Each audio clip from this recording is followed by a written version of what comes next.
जय हिंद साथियों, आप सभी का स्वागत अभिनंदन है। देखिए, हम बात करने वाले हैं आज एक बहुत ही महत्वपूर्ण टॉपिक के ऊपर, और वो टॉपिक हमारा रहने वाला है पशु परिचर भर्ती 2024 के बारे में। देखिए, पशु परिचर भर्ती 2024 के बारे में हम बात करेंगे। कौन सी भर्ती है? पशु परिचर भर्ती 2024। देखिए, पशु परिचर भर्ती 2024 का पेपर आपको पता है 1, 2 और 3 ये दो शिफ्टों में होने वाला है। 6 शिफ्टें कुल मिलाकर इसकी होगी।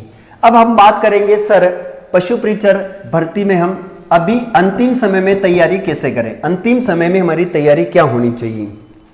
तो अंतिम समय में आपकी तैयारी के लिए मैं कह देता हूं, देखो जो 12वीं पास विद्यार्थी उनके लिए थोड़ी सी यहां पर मैं बात करने वाला हूं, लेकिन जो रीट सेकंड ग्रेड और फर्स्ट ग्रेड की एग्जाम दे रहे हैं वह विद्यार्थी के संबंध में भी मैं यहां से बात करने वाला हूं। अब सबसे बड़ी चुनौती यहां पर जो होने वाली है वो 12वीं पास विद्यार्थी के समक्ष है। क्यों? क्योंकि रीट वालों ने इनका जीके कंप्लीट है, इनकी जो गणित है वह कंप्लीट है, इनकी साइंस जो है वह कंप्लीट है, और इनका जो करंट है वह ऑलरेडी ये पढ़ रहे हैं। तो इनको कोई दिक्कत नहीं इस पेपर को देने में, क्योंकि ऑलरेडी ये सिलेबस कवर कर चुके हैं। अब तो सबसे बड़ी दिक्कत इनके ऊपर है, 12वीं पास वाले जो ये पेपर देना जा रहे हैं। अब उनके लिए क्या करना पड़ेगा? देखो, 12वीं पास जो विद्यार्थी हैं उनको सबसे पहले तो आपको जो है अंतिम समय में जो तैयारी है वह क्या होनी चाहिए। अंतिम समय की रणनीति, अंतिम समय की जो रणनीति है वह रणनीति क्या होनी चाहिए। सबसे पहले आपको क्या करना पड़ेगा, आप अपना जो सिलेबस है जिसमें आपको मैथ्स के काफी प्रश्न पूछे जाने वाले हैं, मैथ्स के यहां पर 25 प्रश्न आने वाले हैं। मैथ्स के बाद देखें तो यहां पर पशुपालन है, पशुपालन के भी यहां से याद रखना 20 से 25 प्रश्न आने वाले हैं। राजस्थान जीके की बात करें तो यहां पर जो जीके होगा वो राजस्थान का होगा, और यहां से 50 प्रश्न आपसे पूछने वाला है। साइंस की बात करें, विज्ञान की बात करें तो 20 से 25 प्रश्न यहां पर आने वाले हैं। और करंट की बात करें, CURRENT करंट की बात करें तो देखो 25 25 50 और 50 और 100 और 25 125, और यहां पर प्रश्न रहने वाले हैं 25। यानी ये 6 भाग है। इसके कितने भाग हैं? 1 2 3 4 5, और एक भाग और पड़ता है इसके अंदर। वो कौन सा हो जाएगा? देखो, जैसे आपका गणित हो गया, पशुपालन हो गया, जीके हो गया, विज्ञान हो गया और करंट हो गए। अब यही भाग हमें क्या है एग्जाम में दिए जाएंगे। अब दिए जाएंगे तो सर हम इसको पढ़ेंगे कैसे? अब यहां पर पढ़ना क्या है प्यारे विद्यार्थियों, यहां पर आपको गणित में थोड़ा सा विशेष फोकस करना है, क्योंकि यहां पर 5 से 6 टॉपिक दे रखे हैं, जिसमें आप LCM, लघुत्तम समाप्रत्यय, जैसे आपका औसत, प्रतिशत है ना, लाभ हानि, बट्टा, ये आपको थोड़ा अनुपात समानुपात ये थोड़ा सा फोकस करना है, काफी सरल है। पशुपालन में आपको लगभग यहां पर थोड़ा सा पार्ट दिया गया है, जिसमें आपको करना क्या है। पशुपालन में मैं कह रहा हूं आप पशुओं की नस्लें पढ़ लो, पशुओं की क्या पढ़ लो, सारी नस्लें याद रख लो। नस्लों के बाद इनमें आपको रोग याद रख लो, रोग के बाद जो पशु उत्पादक है वे याद रख लीजिए। यहां से पशुओं में काफी जो है वो महत्वपूर्ण प्रश्न पाएंगे, और यहां से मैं ये मान के चलता हूं कि जो विद्यार्थी ने काफी अच्छी तैयारी करी होगी उन विद्यार्थी के गलत होने के चांसेस नहीं रहते हैं। अब फिर सर राजस्थान जीके, जिसका राजस्थान जीके अच्छा होगा वह विद्यार्थी इस वैकेंसी के अंदर बाजी मार जाएगा, क्योंकि 50 प्रश्न होंगे। यहां से कितने प्रश्न होंगे?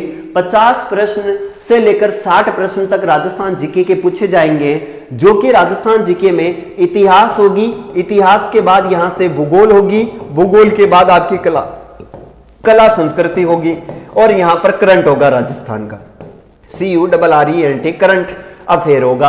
अब यहां पर राजस्थान में जो ऐतिहासिक घटना दी गई है, जिसमें युद्ध कौन सा हुआ क्या है, भूगोल के अंदर 10-12 टॉपिक है, कला संस्कृति पूरी की पूरी कला संस्कृति है।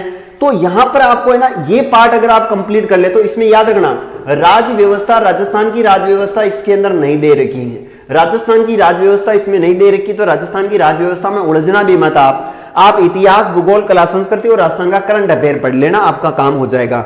जिसका भी करंट ये राजस्थान जी के अच्छा होगा वो बाजी मारेगा।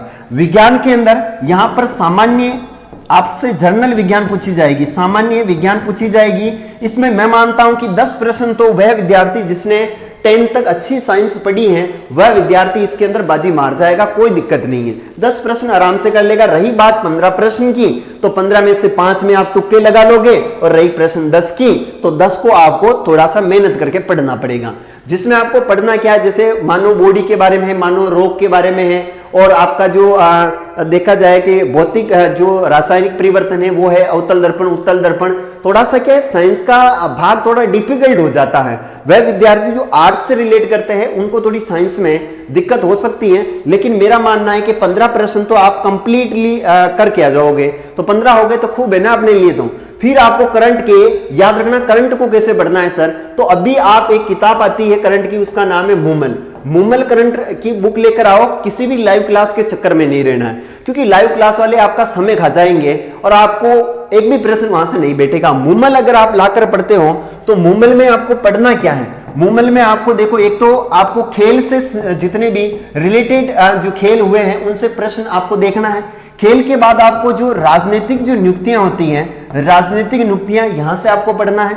इसमें आर्थिक जो समीक्षा है, अगर आप आर्थिक समीक्षा अगर पढ़ना चाहते हो पूरी, तो पूरी नहीं पढ़ सकते हो। इसमें आप सेवा पढ़ लेना, सेवा के बाद आप कृषि पढ़ लेना, कृषि के बाद आप उद्योग पढ़ लेना, और उद्योग के बाद जो है वो वाणिज्य है। थोड़ा सा कुछ आप देख सकते हो, इसमें 3 टॉपिक तो बड़े इंपॉर्टेंट पूछे जाएंगे। फिर इसके बाद में आप जो पुरस्कार है, ये पुरस्कार पढ़ सकते हैं कि कौन सा पुरस्कार कब किसको दिया गया है। इसके बाद आप आयोग पढ़ सकते हैं। आयोग में भी क्या पढ़ना है, पहला अध्यक्ष पढ़ना है, प्रथम अध्यक्ष पढ़ना है, अभी वर्तमान में अध्यक्ष कौन है यह पढ़ना है, और इसका गठन कब हुआ है और इसका मुख्यालय कहां पर है, यह आपको पढ़ना है। वर्तमान में अध्यक्ष, प्रथम अध्यक्ष, गठन और इनका मुख्यालय कहां पर है। ठीक है। इसके बाद प्यारे विद्यार्थियों, और देखा जाए तो जो 12वीं पास है उनके लिए तो मैं मानता हूं कि ये सारी चीजों के ऊपर आपको फोकस करना पड़ेगा। लेकिन अब आप कह रहे हो सर मैंने तो इतनी तैयारी कर ली, मुझे याद कुछ भी नहीं है, और अब मैं प्रिपेयर हूं, अब मैं दूसरी बार पढ़ता हूं तो मेरे को अब इंटरेस्ट भी नहीं है कि तुमने पढ़ रखा है, अब मैं तो तैयार हूं। तो आप तैयार हो अगर, तो चिंता मत कीजिएगा, निश्चिंत रहिएगा। मैं पुणे कह रहा हूं, जिस विद्यार्थी का राजस्थान जीके अच्छा है, जिसका पशुपालन का टॉपिक दिए गए अच्छे हैं, जिसकी मैथ्स एवरेज मैथ्स हैं, और जिसकी साइंस एवरेज है, और जिसने मूमल पढ़ ली, एक बार क्रोनोलॉजी पढ़ ली है, वह व्यक्ति आराम से, मैं मानता हूं 115 से लेकर 120 अंक जो लेकर आएगा, यानी 120 प्रश्न उसके सही होंगे। 50 में से 120 प्रश्न सही होंगे। सर यहां पर ऋणात्मक अंक है, माइनस मार्किंग है 1/4, यानी अगर आप जो है 4 प्रश्न गलत करते हो तो एक जो सही प्रश्न है वो आपका माइनस हो जाएगा। तो यहां पर आप रिस्क ले सकते हो, देखो आप 40 प्रश्न करोगे ना गलत, तब जाके आपके 10 प्रश्न उड़ जाएंगे। अगर आप 40 प्रश्न गलत कर रहे हो तो मान के चलिए इसमें आप अगर तुक्का भी लगाते हो तो 40 में से कम आपके 15 से लेकर 20 प्रश्न सही हो जाएंगे। आधे प्रश्न तो सही हो जाते हैं ना, अगर 20 प्रश्न भी सही हो जाते हैं तो आपके 40 में आप रिस्क ले सकते हो। तो तुक्का लगाना, रिस्क लेना छोड़ना मत प्रश्न को, क्योंकि जब माइनस मार्किंग कम होती है ना तो हम तुक्का लगा सकते हैं, रिस्क ले सकते हैं। अगर यही माइनस मार्किंग 1/2 होती, यानी 2 प्रश्न गलत पर 1 अंक जाता, थोड़ा रिस्क रहता, लेकिन 4 है यहाँ पर, यानी 4 गुना यहाँ पर आपको दिया गया है। तो माइनस मार्किंग से डरे नहीं, चिंता ना करें। सर यहाँ पर ये रीट वाले विद्यार्थी हमें थोड़ी तकलीफ देंगे। देखो रीट वाले विद्यार्थी एक्चुअल में अभी पशु परिचर की तैयारी नहीं कर रहे हैं, रीट वाले जो है वो पशु परिचर की तैयारी नहीं कर रहे हैं, लेकिन पेपर जरूर देंगे।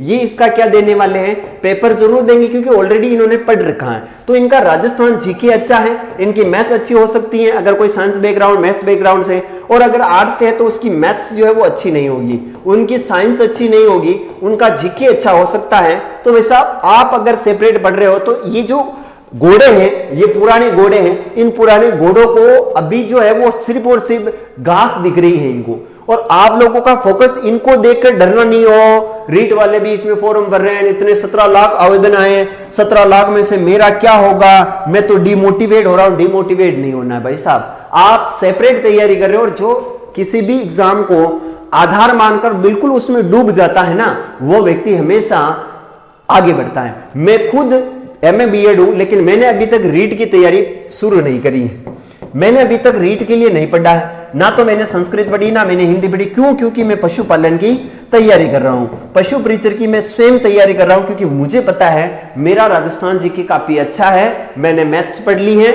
मैंने मैथ्स के जितने भी टॉपिक थे उसको सॉल्व कर लिए हैं, मैंने साइंस के जितने भी टॉपिक थे वो मैंने पढ़ लिए हैं, मैंने करंट अफेयर की जो किताब आती मूमल उसको 3 बार 4 बार रिवीजन कर लिया है, और मैंने यहाँ पर जो है वो आपकी और भी जो भी छोटा मोटा अर्थव्यवस्था है, आपकी आर्थिक समीक्षा है, वो मैं पढ़ चुका हूं। अब मुझे इतना कॉन्फिडेंस हो गया है कि आने वाली जो ये वैकेंसी है इस एग्जाम में मैं एग्जाम के अंदर पेपर फाड़ के आऊंगा, और मैं निश्चिंत हूं कि अब मुझे कुछ भी नहीं पढ़ना है, अब मुझे कुछ भी नहीं पढ़ना है। जितना मैंने पढ़ा है वो मेरे लिए अप्रिशिएंट है, बस खूब है, वो मेरे लिए काफी है, अब मुझे ध्यान नहीं देना है, मैं निश्चिंत हूं। वैसे ही आपको निश्चिंत हो जाना है अगर आप पशु परिचर की तैयारी कर रहे हो तो आपको ये थोड़ा सा फोकस करना पड़ेगा, क्योंकि आपने इतना पढ़ा है, अब उसका रिवीजन करो, जितना हो सके उतना आप एमसीक्यूज निकालने का प्रयास करो। अब आप थ्योरी पर आप थोड़ा सा फोकस मत करो, थ्योरी पढ़ने पर थोड़ा अवॉइड करो, थ्योरी को जितना हो सके उतना एमसीक्यूज प्रश्न पढ़ने की पूरी कोशिश करते रहिए। देखिए ये वैकेंसी बहुत सालों बाद आई है, और इस वैकेंसी में क्या होगा, 2 साल के लिए आपको जो है अस्थायी तौर पर लगाया जाएगा, 2 साल तक अस्थायी होगा। यहां पर आपको कोई भी मानधन नहीं दिया जाएगा, यहां पर आपको रूम किराया दिया जाएगा, 8 घंटे की आपकी ड्यूटी होगी, और 2 साल बाद आपको जो है वो पेमेंट दिया जाएगा। काफी महत्वपूर्ण भर्ती है, 8 घंटे की नौकरी है। इस नौकरी को प्राप्त करने के बाद मैं कह रहा हूं आप यूपीएससी तक आप पेपर फाइट कर सकते हो। भाई साहब, सरकारी दामाद बनना बहुत मुश्किल होता है, और अगर आप एक बार बन जाते हो तो भाई साहब आप क्या हो जाओगे, डॉक्टर कहलाओगे, और आपको गांव में कहेंगे और डॉक्टर साहब आइया, आपको इज्जत देंगे। और डॉक्टर साहब को पता ही है कि भाई गायें बेचने में कितने गायें बेचने वाले अपने पास हॉस्पिटल में आते हैं, कोई आदमियों का हॉस्पिटल थोड़ी है, भीड़ पे भीड़ रहेगी। गायों भैंसों का डॉक्टर बनोगे आप तो इतनी ज्यादा भीड़ भी नहीं रहेंगी, काफी अच्छी नौकरी है, और आपके माता पिता और आप जो है वो सेटल हो जाओगे। थोड़ा सा इसमें ध्यान रखना है, अगर आप अभी जो है अपनी जीएफ और आप जो लड़कियां हैं वो अपने बीएफ के चक्कर में उलझी हुई हैं कि मेरा बाबू, मेरा सोना, मैं बात करती हूँ, मैं सोशल मीडिया यूज करती हूँ, मैं जो है व्हाट्सएप चलाती हूँ, इतना टाइम है मेरे पास ही। अब आप जो थोड़ा बीएफ जीएफ को भी कह देना कि भाया अब थोड़ी बातें कम कर ले, ये बार हमारे पशु परिचर को पेपर आ रही है, एक बार देवा दे और डॉक्टर बनवा दे, फचाराम होता आखी रात बाता कह रहा, खई दिक्कत कोई नहीं। तो थोड़ा सा सोशल मीडिया से भी दूर रहो, और एमसीक्यू जितना हो सके उतना आपको एमसीक्यू प्रश्न निकालने की पूरी कोशिश करनी है, चाहे वो किसी भी पार्ट से हो। राज्य है ही नहीं है, राज्य पढ़नी, इंडिया का जीके है ही नहीं, इंडिया आपको पढ़ना ही नहीं है। थोड़ा सा वन्य जीव संपदा है तो अभ्यारण्य वगैरह इंडिया के देख लेना, बाकी इंडिया का करंट अफेयर पढ़ लेना, राजस्थान का करंट अफेयर पढ़ लेना, राजस्थान का जीके आप पढ़ ही रहे हो, साइंस, मैथ्स और पशुपालन और करंट अफेयर पे थोड़ा विशेष फोकस करना, बाकी आपका काम हो जाएगा। तो मेरा ये आज का एक जो मोटिवेशन वीडियो था, चाहे आप इसको मोटिवेशन समझो, चाहे आप इसको कैसे भी समझो, एक चीज ध्यान रखनी है, सर इसमें हम तुक्का कैसे लगाएंगे। देखो, तुक्का लगाने के लिए आपको थोड़ा सा यहां पर ध्यान देना होगा। तुक्के भी हम 3 चरण में लगा सकते हैं। पहले चरण में आप उन प्रश्न को ज्यादा देखें जो प्रश्न आपको आ रहे हैं और कंप्लीट आ रहे हैं, उसमें कोई संशय नहीं है कि जो प्रश्न आते हैं उन प्रश्नों को आपको पहले करना है। दूसरा, जो प्रश्न आपको डाउट वाले लग रहे हैं उन डाउट वाले प्रश्न को आपको पहले दूसरी बार में करना है। तीसरी बार में आपको वह प्रश्न करना है जो आपको नहीं आ रहे हैं, बिल्कुल भी नहीं आ रहे हैं, उन प्रश्नों में आपको यहां पर तुक्का लगाना पड़ेगा। और तुक्का लगाने के लिए आपको 4 ऑप्शन दिखे जाएंगे यहां पर, और 4 ऑप्शन में से एक ऑप्शन सही होगा। सर मुझे तो इसमें से आ ही नहीं रहा है, क्या करूं? देखो, आपने जो सही प्रश्न किए हैं ना, मान लीजिए आपने सही प्रश्न किए हैं, वो कर रखे हैं 10 तक। 10 तक का पहला आप सीक्वेंस उठाकर देखिए, इसके अंदर सबसे ज्यादा बार आंसर कौन आया है? सबसे ज्यादा बार सी आया, सबसे ज्यादा बार बी आया, सबसे ज्यादा ए आया, या सबसे ज्यादा आपका डी आया है? जो जितनी बार आया है, जिस सीक्वेंस में आया, मान लो पहले में ए, दूसरे में आपकी सी, तीसरे में आपका ए और चौथे में आपका सी, ऐसे सीक्वेंस में आ रहा है, या कोई B C D A B C आ रहा है, तो आप कर सकते हो। वैसे एक्चुअली में मेरा जहां तक मानना है, हर एग्जाम में आंसर अक्सर जो होता है वो या तो बी होता है, या सी होता है, या फिर डी होता है। तो आप जब भी तुक्का लगाओ ना, तो ए को थोड़ा सा स्किप कर देना, क्योंकि पहला आंसर कभी भी नहीं होता है। क्योंकि एग्जामिनर को इतना ही पता है कि विद्यार्थी प्रश्न को पढ़ेगा और पहले ही आंसर होगा, वो जल्दी लगा देगा, समय कम। उसको थोड़ा सा दिमाग लगाने के लिए वो जो है वो पहला ऑप्शन नहीं दिया, और कभी कभी तो पहले ही दे दिया जाता है कि ये कहीं तुक्का लगाएगा कि पहला हो ही नहीं सकता है, तो पहला कभी कभी आपको जो सही प्रश्न आपने आ रहे थे वो किए हैं,